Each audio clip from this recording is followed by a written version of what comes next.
สบายดีมื้อนี้ข้าพเจ้าจะมาอธิบายการอัปเกรดตำแหน่งเนาะเนื่องจากว่ามีคนถามเข้ามาซึ่งเป็นสมาชิกใหม่เนาะถามเข้ามาว่าตอนสมัครเข้ามาแล้วจะอยู่ตำแหน่งอยู่ซึ่งเป็นตำแหน่งที่ว่าเป็นผู้นำไซต์เนาะแล้ววันนี้อยากเฮ็ดธุรกิจล่ะเฮาจะอัปเกรดตำแหน่งเฮ็ดจังไดต้องได้เข้าไปบริษัทบ่เขาบอกเลยนะว่าเฮาบ่จำเป็นต้องได้เข้าไปบริษัทเฮาสามารถอัปเกรดตำแหน่งอยู่ในโทรศัพท์มือถือของเฮานี่แหละง่ายๆสบายๆ สมมติว่าถ้าเราว่าเราอยู่ตำแหน่งอยู่แล้วเราต้องการที่ว่าจะอัปเกรดไปเป็นตำแหน่ง S หรือว่าตำแหน่ง M หรือว่าตำแหน่ง G สินะก็แล้วไปเนาะเขาเข้ามาซ่องบริการแล้วเข้าไปตัวเมนูว่าอัปเกรดแล้วเขาก็เลือกเบิ่งว่าเราจะอัปเกรดตำแหน่งใดตำแหน่ง M เนาะจะเป็นตำแหน่ง50,000กีบเนาะแล้วตำแหน่ง S จะเป็นตำแหน่งที่ว่าใช้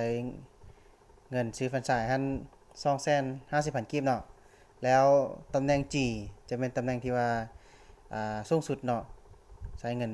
ซื้อแฟรนไชส์ไปเป็น2,500,000เนาะแล้วเมื่อเราอัปเกรดไปแล้วน่ะถ้าว่าเราจะได้ยังคืนมาแดก็คือว่าได้เงินคืนมาส่วนหนึ่งเนาะ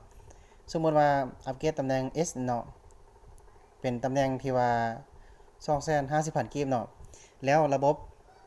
จะโอนเงินกลับคืนมาให้เรา50,000กีบก็คือเราจะได้ซื้อแฟรนไชส์ก็คือจะมีแต่200,000กีบสินะสมมุติว่าข้าพเจ้าอยากอัปเกรดตำแหน่ง G เนาะเพราะว่าข้าพเจ้าอยู่ตำแหน่ง S อยู่แล้วเราคลิกเข้าไปอัปเดตสถานะตำแหน่ง G แล้วมันจะมีข้อมูลของเราว่าชื่อหยังเลขสมาชิกแม่นอีหยังเนาะแล้วบัดมาเราก็เลือกประเภท